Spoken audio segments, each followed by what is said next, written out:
The grand chamber stretched high above the delegates, its ceiling lost in a shimmer of stars. Representatives from 47 different worlds sat in their designated sections, each area designed for their species-specific needs. The air cycled through multiple atmospheric processors to keep everyone comfortable, though comfort was the last thing on Captain Bin's mind. He stood beside Ambassador Sun Mi, watching the other species eye them with barely concealed amusement. 50 years. That's how long humanity had been part of the Galactic Council. 50 years of being the weak ones, the soft ones, the ones who talked instead of fought. "They're laughing at us again," whispered Na, the expedition's lead scientist. She was a small woman with sharp eyes that missed nothing. The delegation especially. Bin didn't need to look. He could feel their disdain like heat from a fire. There were tall, scaled beings with 4 arms and a reputation for military dominance. They had conquered 17 systems before joining the council and made sure everyone knew it. Sun Mi smiled, though her hands clasped tightly behind her back. "Let them laugh. We're here for the Unity Games, not for approval." The Unity Games happened once every 5 years. Each species demonstrated their unique abilities, their contributions to the council. It was meant to build understanding and cooperation. In reality, it was a chance for strong species to show off while weaker ones tried not to look pathetic. Commander Ho Jin stood a few steps behind them, his face blank and professional. He led the security detail for the human delegation, a team of 12 people who looked more like diplomats than soldiers. His eyes constantly scanned the chamber, nodding exits, watching for threats that would never come in such a protected place. Or so everyone believed. "They are demonstrating their gravity manipulation," Na observed, pointing to the arena floor far below. A group of elderly, floating beings moved massive objects with mere thoughts, rearranging them into complex patterns. The crowd applauded politely. "Impressive," Bin admitted, "but we knew they could do that." "That's the point," Sun Mi said quietly. "Show what everyone already knows. Don't surprise anyone, keep the peace." Sung Woo, one of the junior security officers, approached with a data pad. He was young, barely 25, with nervous energy that made him seem even younger. "Ambassador, the schedule shows we're demonstrating cultural exchange and our medical advances. The slot is in 2 hours. "Boring but safe," Na muttered. The games continued. They showed their incredible speed, moving so fast they blurred. The collective demonstrated their hive-mind coordination. Each display was met with measured appreciation from the council. Then High Regent of the Empire stood. His scales gleamed like polished metal under the chamber lights. All 4 of his arms spread wide in a gesture that demanded attention. "Honored council members," his voice boomed through translators. "We have watched these games with great interest. We celebrate the diversity of our member species. However, I must raise a concern." The chamber went quiet. Sun Mi tensed beside Bin. "Humanity has applied once again to join the Sentinel Corps." His words carried across the chamber. "The Sentinel Corps protects our borders, responds to threats, maintains peace through strength. Yet humanity has shown us nothing but weakness. They have no natural weapons, no armor, no special abilities. They are slow, fragile, and easily broken."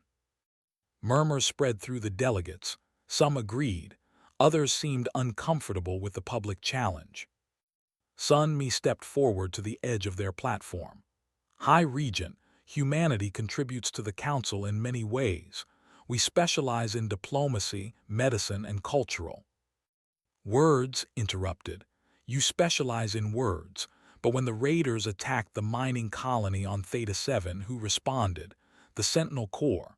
When the dimensional rift threatened to swallow who sealed it? The Sentinel Corps. What has humanity done except talk?" Bin felt Ho Jin shift slightly behind him. That tiny movement was the only sign of the commander's anger. "We have kept the peace in 4 separate conflicts through negotiation," Sun Mi replied, her voice steady. We saved thousands of lives without firing a single. Anyone can talk, cut her off again. I propose a simple demonstration. Let humanity show us they belong in the Sentinel Corps. A combat simulation, completely harmless, standard training protocol. If your people can survive 15 minutes against training drones, we will support your application. The trap was obvious. Sun Mi opened her mouth to decline but continued. Unless, of course, humanity is too afraid. Perhaps you know your true place is behind the soldiers, not among them. The chamber erupted in mixed reactions. Some species protested the aggressive challenge. Others waited to see how humanity would respond. This was politics at its most brutal, and everyone knew it. Sun Mi looked at Bin. He saw the calculation in her eyes, weighing options that all seemed bad. Refuse, and humanity would look weak and cowardly. Accept, and they would likely be humiliated on a galactic stage. We accept, Sun Mi said. Bin's stomach dropped. Na gasped softly. Hojin remained perfectly still. Excellent, smile showed too many teeth. The simulation will begin immediately. Choose 12 of your people.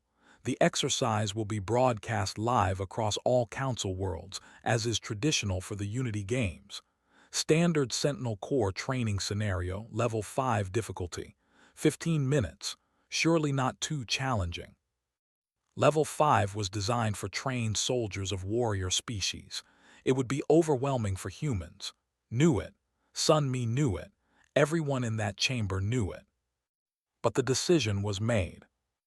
Bin caught Hojin's eye. The commander gave a slight nod. I'll take my security team, Hojin said quietly. All 12 of us. None are coming too, Bin added. Sun Mi started to protest, but Bin shook his head. You need to stay here as ambassador. Someone has to represent Earth when this is over. The communications specialist stepped forward. I'm going too. Someone needs to maintain the broadcast link. Sun Mi looked at her people, seeing their determination. She straightened her shoulders and turned back to face the council. Humanity accepts your challenge, High Regent. Our team will be ready in 10 minutes. As they moved toward the preparation area, Bin walked beside Ho Jin. We're about to be humiliated in front of the entire galaxy, he said softly.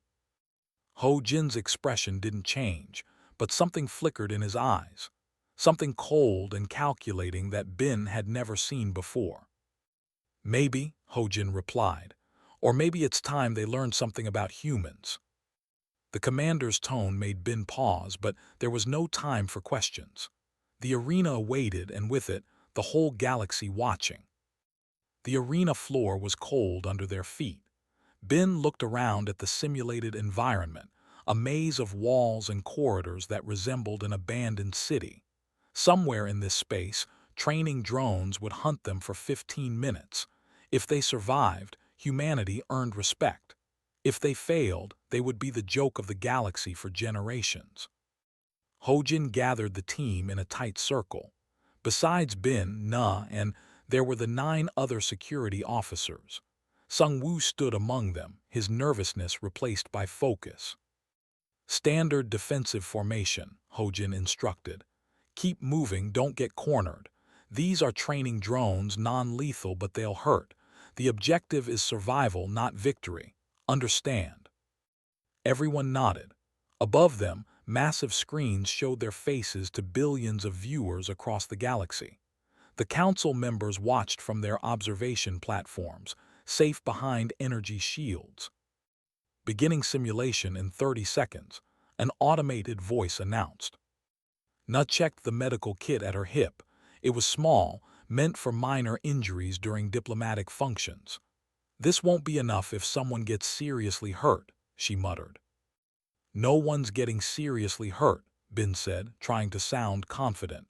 It's just a training program. Adjusted her communication headset. Something feels wrong, she said softly. The power readings are too high for a standard simulation. Before anyone could respond, the countdown ended. The arena lit up with harsh lights. A humming sound filled the air, and then the drones appeared. They floated into view from hidden panels in the walls, sleek machines armed with what should have been harmless stun weapons. "Move," Ho-Jin ordered. The team scattered into their planned formation, using the walls for cover. The drones advanced slowly, their sensors sweeping the arena. This was normal. This was expected. Then everything went wrong. The first drone fired, and Sung-woo screamed. It wasn't the yell of someone hit by a stun blast. It was the sound of real pain. The young officer fell, clutching his shoulder where his uniform was burned through. Blood seeped between his fingers. "That's not a training weapon," Na shouted. The drones suddenly moved faster, their weapons charging with an angry red glow. Another burst of fire, and one of the security officers, Min, went down hard. He didn't get back up. "Override," Ho-Jin shouted toward the ceiling, toward the council watching above. "Authorization code 77 Alpha, shut down the simulation." Nothing happened. The drones kept advancing. Frantically worked her communication panel. "The system's locked. I can't access the controls. We're trapped in here." Up in the observation deck, chaos erupted. Council members jumped to their feet, their translators creating a cacophony of alarmed voices. Sun Mi rushed to the control station, where technicians were desperately trying to stop the program. "What's happening?" she demanded. A technician's claws flew over the controls. "The system's been. This isn't the training program. These are combat drones with live weapons." "Shut it down." "We're trying. Someone built a lockout into the code. It'll take at least 30 minutes to break through." Sun Mi's blood ran cold. She looked at the screens showing her people trapped below. 30 minutes. The drones were designed to kill trained soldiers. Her team had maybe 5 minutes. In the arena, reality set in fast. They were going to die here, broadcast live to the entire galaxy. Na dragged Sung-woo behind cover while another officer, Dahl, provided covering fire with a metal pole he'd ripped from the wall. The drone's weapons tore through the simulated structures like paper. "2 dead," Ho-Jin reported, his voice tight. 8 wounded. We have no weapons, no way out, and they keep coming." Bin's mind raced. This was an assassination attempt disguised as an accident. Someone wanted humanity eliminated from the council, and they'd found the perfect stage for it. A drone rounded the corner, its weapon charging. Bin dove aside, feeling the heat of the blast pass inches from his face. He scrambled backward, seeing death in the machine's cold sensors. Then Ho-Jin was there, slamming into the drone with enough force to knock it sideways. His hands found a gap in its armor, and he ripped out critical wiring with brutal efficiency. The drone sparked and died. "How did you?" Bin started. Later, Ho-Jin cut him off. "Can you map the arena?" "Working on it," had found a maintenance terminal. Her fingers flew over the controls. "Got it. Sending to your displays now." Simple wireframe maps appeared on their wrist devices, showing the arena layout, the drone positions, and potential choke points. Na finished bandaging Sung-woo and looked at Ho-Jin with new eyes. "You're not just a security commander, are you?" Ho-Jin didn't answer. He was studying the map with an intensity that seemed wrong for a simple diplomat's bodyguard. His whole bearing had changed, his movements sharper, his eyes calculating angles and distances with practiced precision. "Listen to me carefully," Ho-Jin said, gathering everyone who could still fight. "The council thinks we're soft because that's what we showed them. They think we're prey because we never showed our teeth. That ends now." "We're going to die," one of the officers said flatly. "Maybe," Ho-Jin acknowledged, "but we're human. We don't lie down, we don't give up, and we definitely don't die easy." He pointed to the map. "There are 43 drones. We're 12 people with no weapons in an arena designed to kill us. By every logical measure, we're already dead." "Is this supposed to be motivating?" Bin asked. Ho-Jin smiled. and it was nothing like the polite expression he'd worn for 50 years of diplomatic functions. This smile belonged to something older, something dangerous. "We're not diplomats anymore," Ho-Jin said quietly. "We're not scientists or cultural liaisons. Right now, in this moment, we're what we've always been underneath. We're survivors from a world that tried to kill us for 200,000 years. We're the species that turned wolves into pets and climbed to the top of a food chain designed to eat us." The drones were closing in from 3 sides. The team had maybe 2 minutes before they were surrounded. "They want to see what humans can do." Ho-Jin's voice dropped to something cold and hard. "Let's show them. No more pretending. No more hiding. Authorization code Phoenix 77. Release all limiters." Every human in the arena straightened slightly, their eyes changing. Something clicked inside them, something they'd been trained to suppress in polite society. Bin felt it too, a clarity he'd never experienced in 50 years of careful diplomacy. Every diplomatic smile, every careful word, every moment of restraint fell away. "Sir," Sung-woo said, grimacing through his pain, "are we really doing this?" Ho-Jin looked at each of them in turn. "They wanted to know if we belong in the Sentinel Corps. Let's give them an answer. Take whatever you can use as weapons. Work in pairs. The drones are programmed for warrior species that fight head-on. We don't fight fair. We fight smart." Na picked up a piece of broken metal. "My medical oath says do no harm." "Your oath doesn't cover machines," Ho-Jin replied.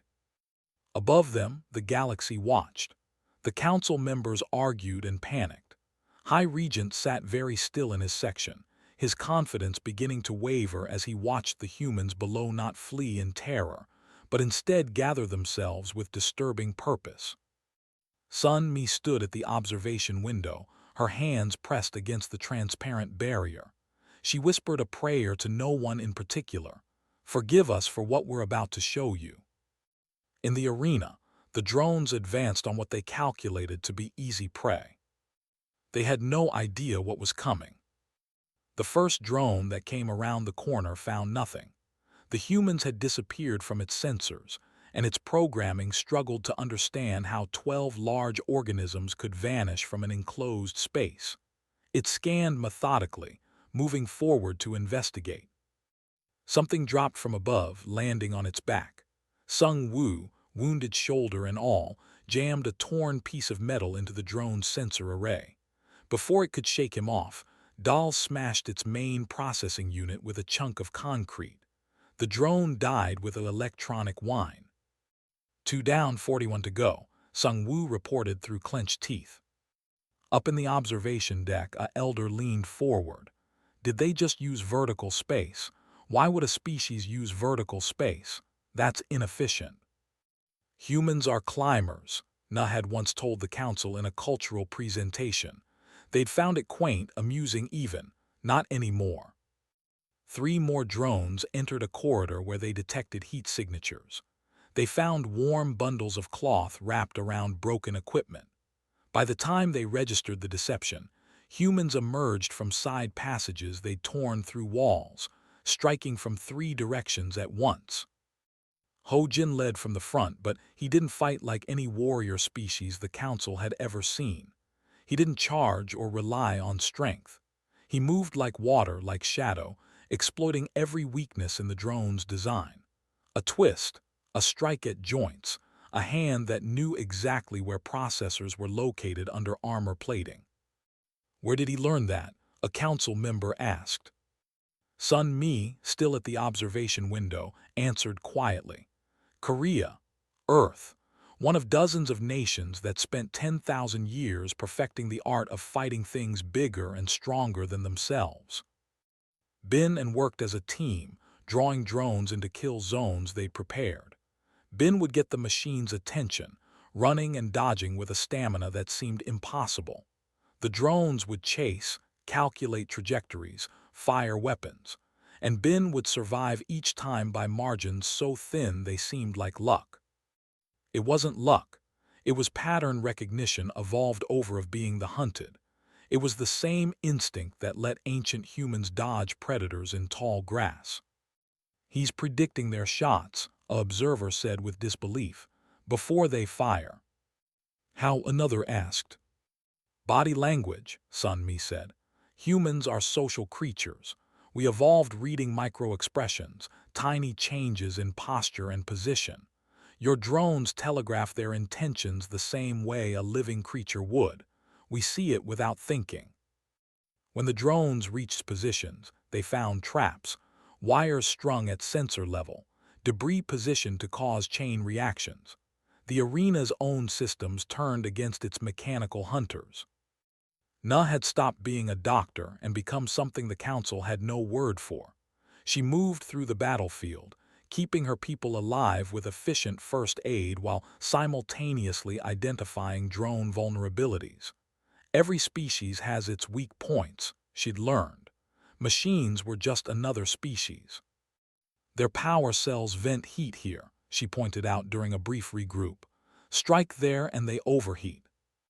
Their sensors have a blind spot in the lower left quadrant. They rely on motion detection. Stop moving for 3 seconds and they reacquire targets. That's when they're vulnerable." 6 drones surrounded a position where they'd tracked 3 humans. They moved in for the kill. The humans waited until the last second, then scattered in different directions. The drones fired, hitting each other in the crossfire. Before they could recover, the humans were back, finishing them with brutal efficiency. "They turned the drones against themselves," High Regent said slowly. His 4 arms had gone still. That's not honorable combat." An elderly representative responded. "That's not combat as you understand it. That's hunting. We're watching apex predators work." The drones adapted, changing tactics. The humans adapted faster. What the council was witnessing wasn't training or skill alone. It was evolution in action, millions of years of survival instincts activating in real time.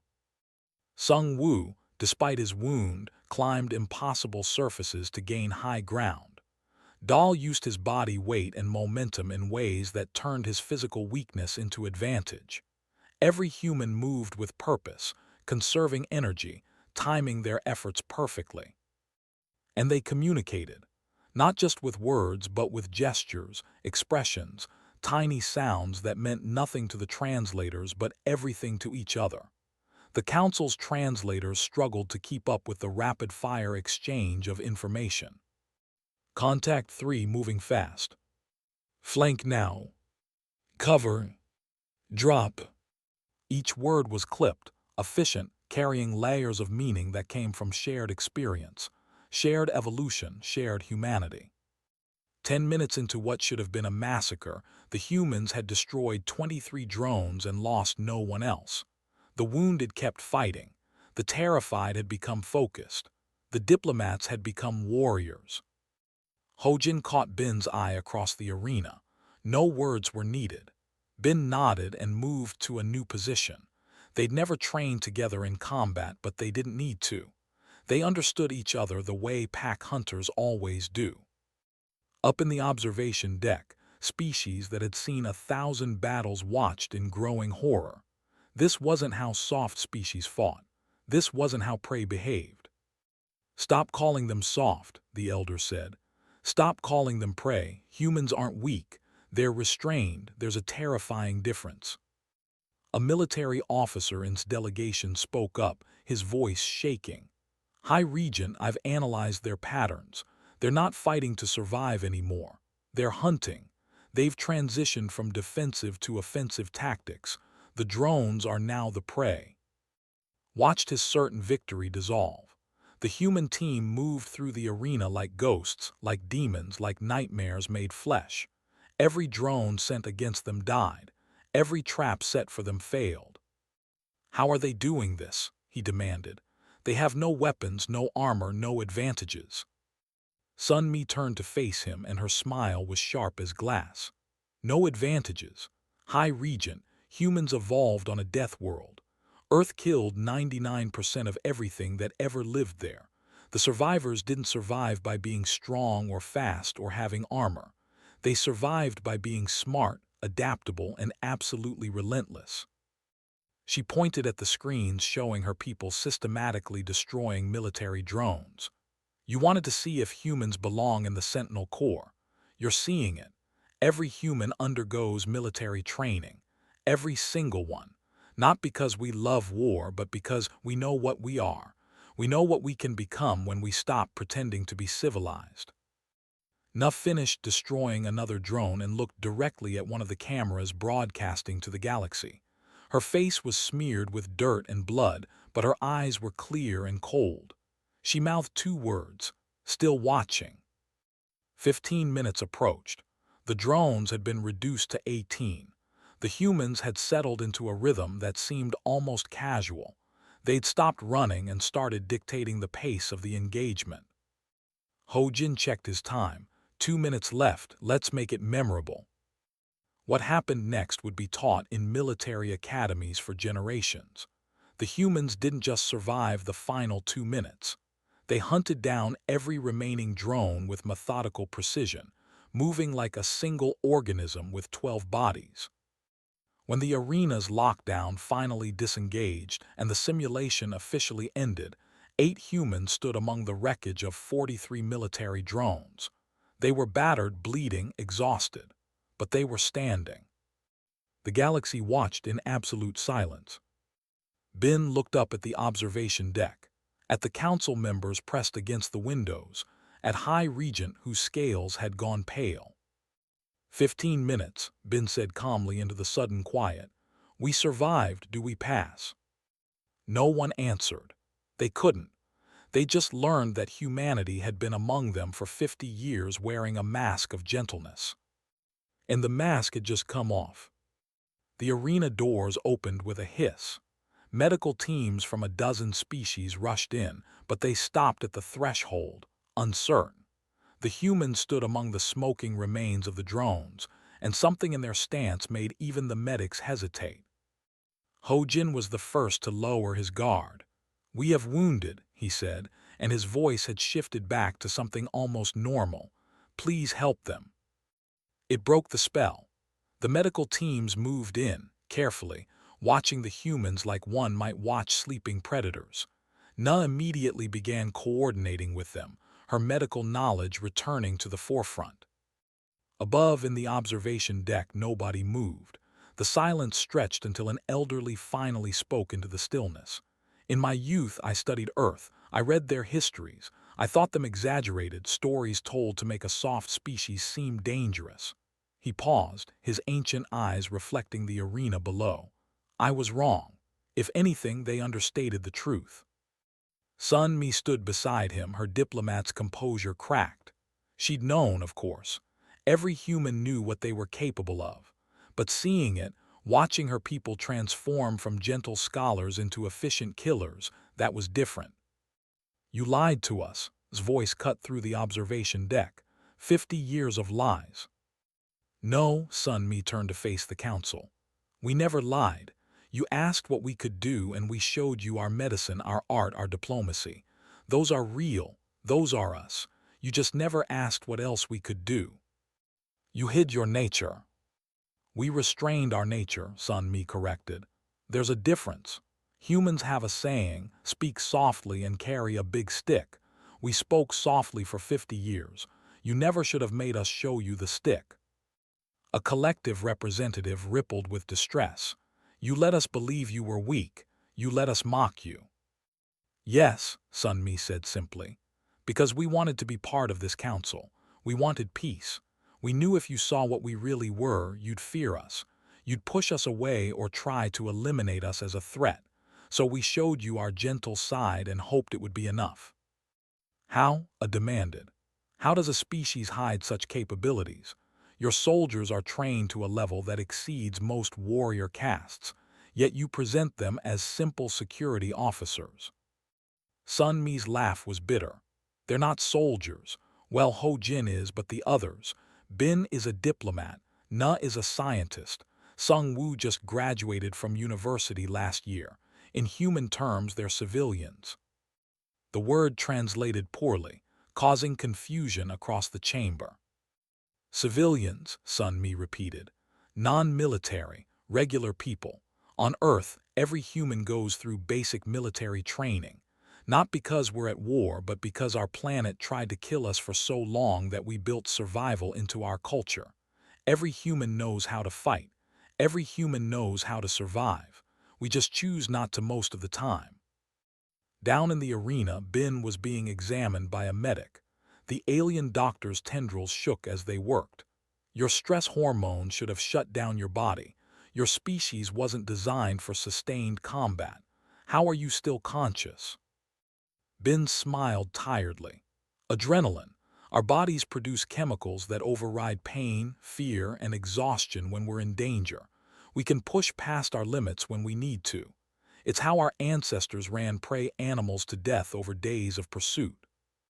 That's impossible. No species can. Humans can, Bin interrupted gently. We're persistent hunters. We don't stop. That's our evolutionary advantage. We're not fast or strong, but we don't stop. Was explaining her trap systems to a fascinated group of Sentinel Corps engineers. It's basic physics, she said. The drones had predictable movement patterns. I just created circumstances where their own behavior worked against them. But the calculations, one engineer protested. You would have needed minutes to plan each trap. I did it in seconds, shrugged. Human brains are good at pattern recognition. We see sequences, predict outcomes, and plan responses faster than most species. It's how we survived on a planet full of things trying to eat us. The council chamber buzzed with translated conversations. Species were sharing their own experiences with humans, stories they dismissed or forgot. A merchant recalled human traders who negotiated for 17 hours straight without rest. A scholar remembered a human researcher who'd solved a century-old mathematical problem by looking at it from a completely different angle. They've been studying us, one representative realized, for 50 years learning our weaknesses. No, the elder corrected. For 50 years learning how to fit in without scaring you. There's a difference. Humans study everything. It's their nature. They're curious above all else, constantly learning, adapting. That's scarier than any weapon. High Regent stood, his forearms rigid. The simulation was sabotaged, he announced. My engineers have found evidence of tampering in the control systems. Someone turned a training exercise into an assassination attempt. Murmurs spread through the council. Sun Mi's eyes narrowed. How convenient that you discovered this now.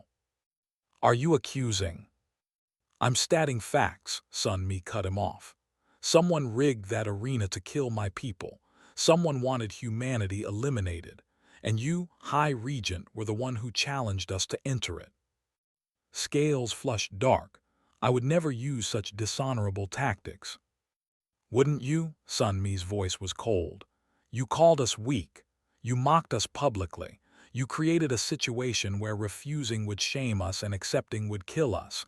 Seems like a perfect plan. Security began moving through the chamber as council investigators started their work. Down in the arena, the evidence was being collected. The sabotage was sophisticated, pointing to someone with deep knowledge of council systems. Bin joined Sun Mi in the observation deck, his arm bandaged but functional. The drone's programming was altered, he reported. Someone wanted this to look like an accident. If we'd all died, the council would have mourned the malfunction and moved on. Humanity would have been too traumatized to push for answers. But we didn't die, Sun Mi said. No, Bin agreed. We didn't. And now the whole galaxy knows what happens when you try to kill humans. We survive, and then we make you regret it. Ho Jin approached, clean but still carrying himself with that dangerous edge he'd shown in the arena. Ambassador, there are 17 species requesting meetings with you. They want to discuss training exchanges, military partnerships, joint operations. And the silent, but their delegation is leaving. Its position in their empire is probably over. Sun Mi looked out at the council chamber, at the species who now watched humans with wary respect. 50 years of careful diplomacy destroyed in 15 minutes. But maybe, she thought, that was necessary. What happens now? Bin asked. Now, Sunmi smiled. Now they know we're not prey, we're not weak. We're human, and that means we're kind when we can be and dangerous when we must be. They'll never forget that. The broadcast of the arena incident was already spreading across the galaxy. Billions of beings watching humans fight, survive, and win against impossible odds. The diplomatic implications would take years to fully understand. But one thing was immediately clear. Humanity had arrived on the galactic stage, and they'd arrived covered in the wreckage of machines that tried to kill them. In the arena below, Na helped Sung-woo to his feet. How's your shoulder? Hurts like hell, he admitted, but I'm alive. We're all alive, she said, looking around at their team. Against all probability, we're all alive. Because we're human, Sung-woo said simply. We don't give up, we don't lie down, we fight until there's nothing left to fight. Na nodded. It was true. It had always been true. The galaxy was just learning it now. The council would never be the same. 3 days after the arena incident, the council reconvened. The chamber felt different now. Where human delegates once sat in a small, unimportant section, they now occupied a central platform.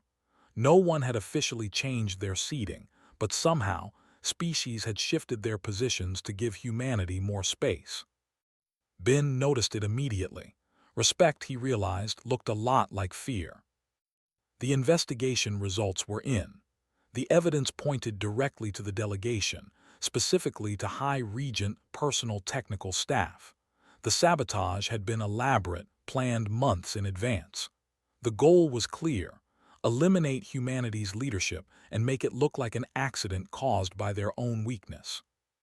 Was not present. He'd been recalled to the home world where his own empire's justice would be served. 3 of his technicians were in council custody, confessing to the plot in exchange for lighter sentences. The High Arbiter, an ancient being whose species had founded the council ago, floated at the chamber's center. We are here to address 2 matters. First, the attempted assassination of the human delegation. Second, humanity's application to the Sentinel Corps. Sun-mi stood, her formal diplomatic robes replaced with something simpler. She'd learned that humans no longer needed to dress up for this audience. High Arbiter, we appreciate the Council's investigation. Justice has been served. We request no further action against the Empire. They've dealt with the guilty parties. Approval rippled through his translated words. Generous Ambassador, your second matter. We withdraw our application to the Sentinel Corps. Shocked silence filled the chamber. Na and Bin, standing behind Sun-mi, kept their faces neutral, though they'd known this was coming. Withdraw, a representative stood. But you proved yourselves. You exceeded every expectation. You survived what would kill trained soldiers. Why withdraw? Sun-mi's smile was sad. Because we don't want to be soldiers, we never did. Humans fight when we must, but we don't seek combat. We're explorers, scientists, diplomats, artists. The Sentinel Corps is necessary and noble, but it's not who we are. We proved we could do it. That's enough. However, Sun-mi continued, we propose an alternative. Earth will establish a training facility open to all Council species. We'll teach adaptation, survival, tactical thinking, and creative problem-solving. Not to make warriors, but to make survivors. Because sometimes the best way to avoid war is to be so good at surviving it that no one wants to start one. The chamber erupted in discussion. The elder spoke over the noise. You would share your methods, your tactical knowledge. We would share how to survive, Sun-mi clarified. How to think like humans think, to adapt like we adapt. We won't make other species into humans, but we can teach them what we learned from 200,000 years of refusing to die. Hojin stepped forward. I'll lead the program. Any species, any soldier, any being who wants to learn. We'll teach them that strength isn't just about power or weapons. It's about the will to keep going when everything says you should quit. Over the next hour, the council debated and voted. The proposal passed unanimously. Humanity would not join the Sentinel Corps, but they would transform it through training and knowledge sharing. As the formal session ended, various species approached the human delegation. A collective wanted to learn about human team coordination. Were interested in endurance training. Even some, deeply embarrassed by their High Regent's actions, requested human advisors. Sung Woo, his arm in a healing brace, found himself surrounded by young aliens wanting to know about his experience. "It hurt," he told them honestly. "I was scared. I thought I'd die, but my team needed me, so I kept moving. That's what humans do. We're afraid, but we act anyway." "That's courage," a young said with awe. "No," Sung Woo corrected. "That's just being human." Was explaining her trap systems to a group of engineers who hung on every word. The key is understanding that every system has rules, and rules create patterns. If you understand the pattern, you can predict it. If you can predict it, you can manipulate it. Humans are very good at finding patterns. Null was consulting with medical teams from 6 different species, sharing how human biology responds to stress. "Our bodies are designed for crisis," she explained. "Everything from our brain chemistry to our muscle structure evolved to handle emergencies. We're not built for constant perfection. We're built for surviving the worst and recovering to try again." Ben found himself in a smaller meeting with military commanders from various species. They wanted to understand human tactics, human thinking, human methods. "You fight without honor," a general said, not accusing, just stating fact. "We fight to survive," Ben replied. "Honor is for peacetime. In combat, there's only winning and losing, living and dying. We choose life, whatever it takes." "You use deception, traps, psychology." "Yes, because we're usually outmatched. Our ancestors faced predators stronger, faster, and better armed than them. They survived by being smarter, more adaptable, and more stubborn. We inherited that. We don't fight fair because life isn't fair." The general considered this. "It is effective." "It's necessary," Ben said. "Humans don't love war, we love peace. But we're very, very good at war because we had to be. Every human carries that duality. We're the species that will cry over a dead pet and then hunt the predator that killed it to extinction. We're compassionate and ruthless, gentle and dangerous. Both are true, both are real." The session ended with requests for more discussions, more meetings, more exchanges. The galaxy was hungry to understand humanity now that they'd seen beneath the surface. Later, the human delegation gathered privately in their quarters. The team that had fought in the arena, plus Sun Mi and a few others. "We're celebrities now," said, scrolling through the galactic networks. "The arena footage has been viewed by billions. There are analysis videos, tactical breakdowns, even artistic interpretations. There are also fear pieces," Na added. "Some species are calling for humanity to be watched closely, controlled, maybe even expelled from the council." "Let them fear," Ho Jin said quietly. "Fear breeds respect. Respect breeds caution. Caution prevents conflict. If other species are afraid to attack us, that's good. It means we won't have to fight." Sun Mi nodded. "For 50 years we tried to be liked. We smiled, we helped, we showed our gentle side. And we were mocked, dismissed, treated as lesser. 3 days ago we showed our truth and now we're respected." "Is that good?" Sung Woo asked. "Being feared." "Being respected," Ben corrected. "There's a difference. Fear alone breeds hatred, but respect, even respect born from fear, can build understanding. They respect what we can do, but they're also seeing what we choose to do. We chose to forgive we chose to share our knowledge rather than hoard it. We chose teaching over threatening. That matters." Sun Mi raised a glass of water in a toast. "To humanity, may we always be kind enough to be loved and strong enough to be respected." They drank to that. These humans who'd survived the impossible, and changed a galaxy's perspective in 15 minutes of desperate combat. The recording of the arena incident was being studied in military academies across 47 worlds. It would become legendary, taught for generations as a case study in adaptation, survival, and the danger of underestimating any species. 5 years later, the Human Survival Academy had trained over 10,000 soldiers from 30 species.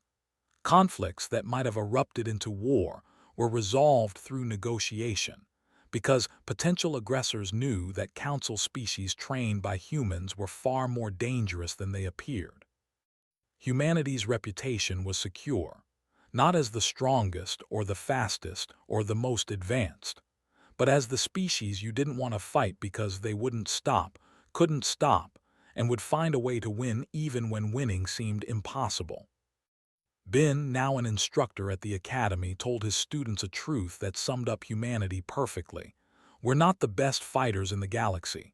We're not the or strongest, but we're the species that looked at a universe trying to kill us and said, no, we're going to live anyway. That's what makes us human. That's what makes us survivors. And that's what we'll teach you. The galaxy had learned its lesson. Humans were gentle by choice, not necessity. They were kind because they chose to be, not because they had to be. And that choice, that daily decision to show mercy instead of violence, was the most terrifying thing about them. Because it meant that when humans did fight, it wasn't out of instinct or rage. It was a conscious decision, cold and calculated and absolutely relentless. The council had witnessed it live, and they would never forget.